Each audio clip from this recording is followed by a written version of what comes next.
When you're on a 3-dart outshot combination, where you choose to throw your first dart is very important. The worst thing you can do is hit something that leaves a score that cannot be finished with 2 darts. Ideally, you want to hit something that leaves a simple 1 or 2 dart finish, and it's always preferable to leave an outer ring double rather than double ball, simply because the bullseye is a much smaller target. In this video, I'll look at a few examples and show in each case what I believe the best approach to be. No one hits what they throw at every time. Some of us may be more accurate than others, but we all miss. When I throw at a treble, I stand a good chance of hitting the single instead. I also stand a chance of drifting into one of the numbers to either side of my intended target. And yes, sometimes I miss by miles. But for the purpose of this video, let's say that most of the time there are 6 possible outcomes when I throw a dart at a treble. I either hit the intended treble, the single instead of the treble, the single to the left, the treble to the left, the single to the right, or the treble to the right. Let's start by looking at a fairly obvious example of how to do it wrong. Suppose there are 122 points on the board, and the player chooses to throw the first dart at treble 20. That's okay if it hits the target, 62 points left, single 12 and a double ball for the win. Even if the dart slips into the treble 5, still okay, 107 can be finished with 2 darts.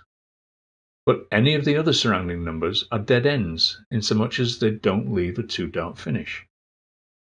The player's opponent is now guaranteed to return to the board regardless of what the player hits with the next 2 darts. A more practical choice of target is 54, the treble 18. Hitting it leaves 68, which can be finished with a single 18 and a double bull. Hitting either a single 18 or a treble 4 also leaves a 2-dart combination. So, unlike the shoot at 20 approach, only 3 of the 6 outcomes are dead ends. Your odds of getting to a shot at closing the game are considerably better with the 18 approach. Not only do you have 1 less chance of hitting a dead end, but if you consider the total surface area of the targets, 35% of the 1, 18 and 4 wedge gives you a favourable result, whereas only 4% of the 5, 20 and 1 wedge does the same. For the next example, let's look at a 110 finish. Until recently, I would have advocated throwing at the treble 20 with the first dart. In fact, some of my earlier videos say to do just that. It's not a terrible choice. You throw at the 20 wedge more than anything else, so you should expect to hit it more often than not. And if you slip into the treble 5 or the treble 1, you're still on and out. But you need to be precise, because if you drift offline and hit a single 5 or a single 1, you've hit a dead end. Now, before we go any further, let me just add a note here about leaving 50 points after your first dart. 50 can, of course, be finished with 1 dart. And if you're playing for fun and fancy a crack at the double ball, go for it. It feels good if you get it, and if you miss, there's still a chance you'll leave one of the other doubles for your last dart. But if you're playing in a serious game, such as a league match or if there's money at stake, I do not recommend throwing at double ball with your second dart.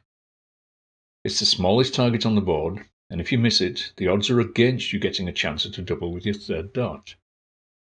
A better approach is to use the second dart to set up an outer ring double. I always go for 10 to leave double 20, but depending on preference, many players will shoot single 18 to leave double 16. However, there's a slight risk of busting should you accidentally hit treble 18, so I find 10 to be a safer choice. Okay, back to 110. As I said earlier, starting on treble 20 was my preferred approach. But I'm always trying to learn, and one good way to learn is to study the PDC professionals at work. While watching the recent PDC World Championship, I noticed John Henderson threw at treble 19 with 110 left. Soon after that, I noticed a couple of other players do the same. Now, the choices the professionals make aren't always the best option for we lesser mortals, but it can be worth thinking through what they do to see if it can be of use to us. So I applied my 6 options analysis, and it is something we can use. 5 of the 6 options leave you on track for an out. Only a single 7 leaves a number that cannot be finished with 2 darts. And not only are your odds improved, but there's an additional bonus too. In 4 of the 6 scenarios, you will not need to change your focus to a different area of the board when throwing your second dart. Leave either 89 or 107, and you'll be shooting at treble 19 again. If you leave 91 or 101, you'll be shooting at treble 17, so you only need to move your focus a couple of inches to the right.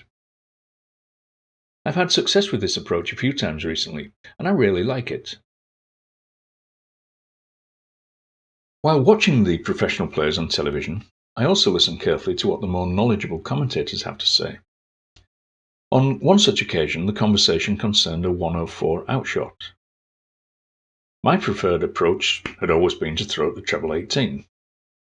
54 points leaves a 10 double 20 finish. A single 18 or anything in the 4 leaves a path to a finish. I just have to stay clear of the single 1. But the TV commentary maintained that treble 16 is the smart choice when tackling 104. So I took a look at the 6 options, and lo and behold, it really is a far superior choice. Land your first dart anywhere in the 3 wedges 8, 16, 7, and you still have a path to an out. Furthermore, you've eliminated the risk of having to go for a double bull, as would be the case if you shot at treble 18 and hit treble 1. Just like the 110 approach discussed earlier, I've used this a few times since, and it is very effective. I have not yet applied this kind of analysis to every possible 3-dart outshot. I've just been trying it on a few numbers that seem to crop up a lot when I'm playing. In many cases, the conventional approach works just fine, but sometimes I'll find something that makes me rethink my choices, even for some of the smaller numbers. Take 61 for example. Some people might throw at the bull with their first dart. A 25 leaves you 2 attempts at the double 18, hit the 50 or miss the bull completely, and you're still guaranteed to have 2 darts left to try and take it out. Personally though, I used to opt for treble 15 to leave double 8. A single 15 leaves 46, so the second dart can be thrown at the fat part of the adjacent 6 and 10 wedges. A big target, and either number leaves an even numbered double. Hit any of the adjacent numbers, and you only need a single with your second dart to leave a double for your third shot. All in all, this seems like a sound choice. But then I took a look at starting on 19. As with the 15, a treble leaves a good double, and a single leaves you with the fat 6-10 area as the target for your second dart. Any of the adjacent numbers leave a path to an out, with the added advantage that a treble 7 leaves you on double 20. So there are 2 ways to leave a double when shooting at the 19, but only one way when 15 is the target.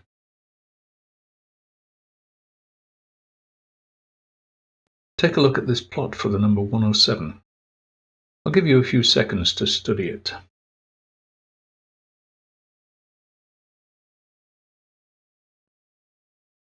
I think it is immediately clear why starting with a shot at treble 19 is the preferred approach. Can you see why?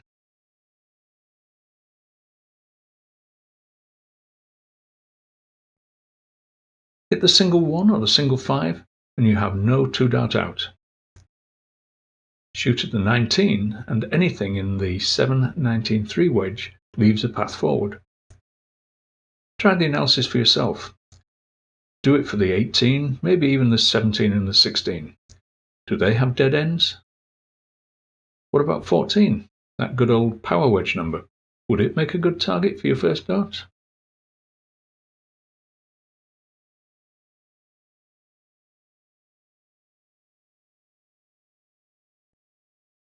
I've mapped out 3 approaches for 108. Study them and tell me why is starting on the 18 the preferred approach.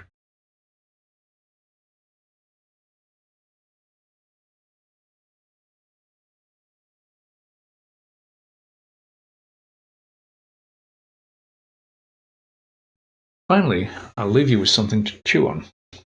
With 100 points remaining, I automatically shoot at treble 20. Hit it, and I have tops left. Hit a single 20, and I'm left with 80. I might go tops, or treble 20, double 10, or maybe even treble 16, double 16. It just depends how I feel at that moment. But if I hit a single 1, that's it. No finish this turn. So take a look at 19. There are no dead ends there. The only downside is, if I throw at this section, I'm guaranteeing I'll need all 3 darts to finish. I can't do it with just 2 darts. So is it worth taking the longer but safer 19 path? Or should I stick with 20, hoping to give myself 2 darts to double? Let me know what you think. Thank you for watching.